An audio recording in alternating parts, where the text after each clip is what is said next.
Okay, so we're going to quickly review how to turn a fraction to a decimal to a percent.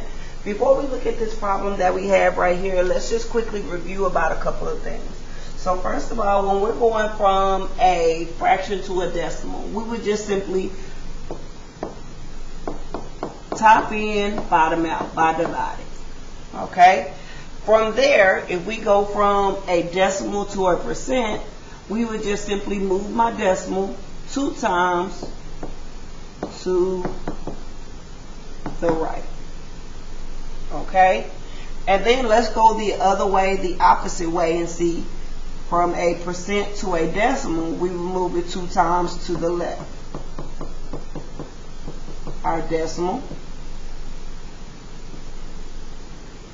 And then from a decimal to a fraction, we would look at my place value. We cannot just jump from a fraction to a percent or a percent to a fraction. We have to go through, my friend, decimal. So please make sure we are aware of that. Let's go ahead, let's set this up. So first, we just want to determine what percent, what fraction, what decimal is shaded. So in this case, first of all, I would count my total. This will be my part over my total. So my shaded amount is how many? 1, 2, 3, 4, 5, 6, 7, 8, 9. 9 are shaded out of my total, and I can simply find my total by multiplying how many I have at the bottom, which is 4, by how many I have on the side, which is 4. 4 times 4 gives me 16. Now from there, I could just go top in, bottom out to turn it into a decimal. Please do not just put your decimal in front of your fraction and make it like that. That is not correct. Let's go ahead and I'm going to show you. We can simply reduce first by 3. In that case, that gives me, nope, I cannot reduce by 3. Because 16 does not go into 3. So pause on that. So I'll just simply have to go top in, bottom out. 9 in, 16 out. And I'm going to see how many times 16 goes into. Okay, I know that 16 times 5 will give me 80. Subtract 0.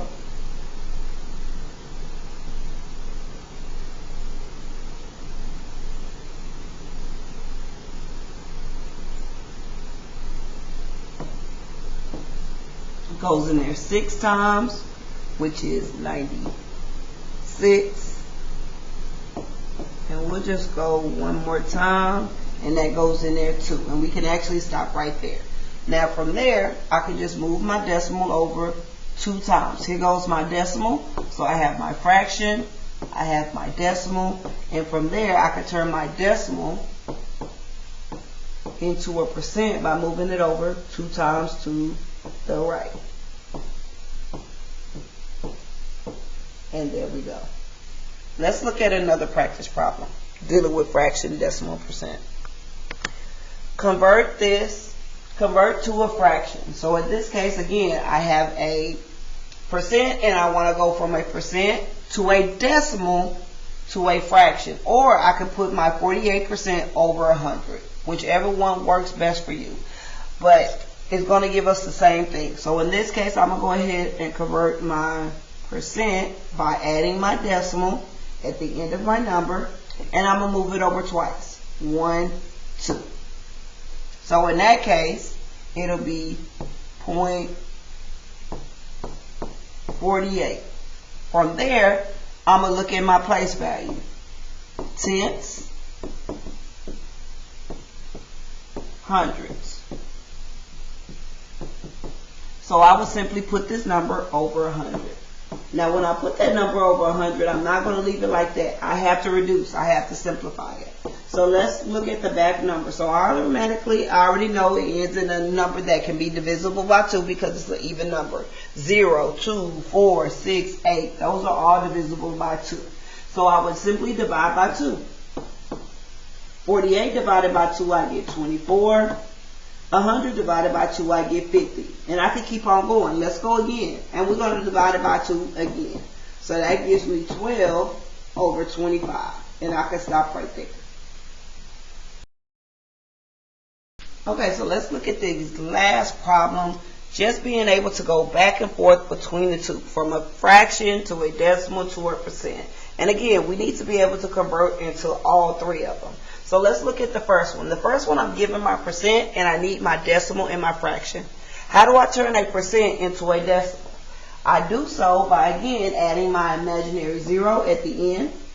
And then I'm going to just move it over 2 times. So in this case, my decimal would be 0.6 or 0.60. From there, again, I'm going to look at my place value and make it into a fraction. I don't necessarily need the 0 at the end, but if you want to, you can. But I'm going to just put 6 over 10. 6 over 10 can also be reduced by 2. And that gives me 3 over 5. Let's go ahead. Let's look at my next one. This time we're given a fraction, and again, I want to go from a fraction to a decimal to a percent. Top in, bottom out. 5 goes inside the house, 8 goes outside the house. 8 cannot go into 5, 0, put my placeholder. 8 can go into 50 7 times. 7 times 8, 6 times. 6 times, that gives me 48. 2. 8 can go into 20 2 times. That's 16. And then one more time. 8 can go into 40 5 times. Here goes my decimal. From there, I will turn my decimal into a percent by moving it 2 times to the left. To the right. 1, 2.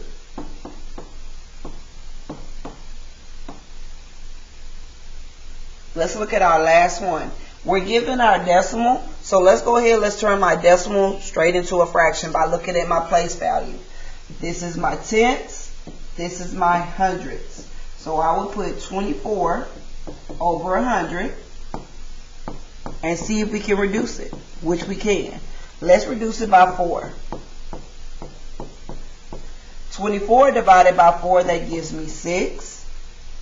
100 divided by 4, that gives me 25. There's nothing else that they have in common, so I will stop right there. Easily, I could turn my decimal into a percent by moving it again 2 times to the right. 1, 2, so that gives me 24%. There are other videos on fraction decimal percent. If you need help, please let me know.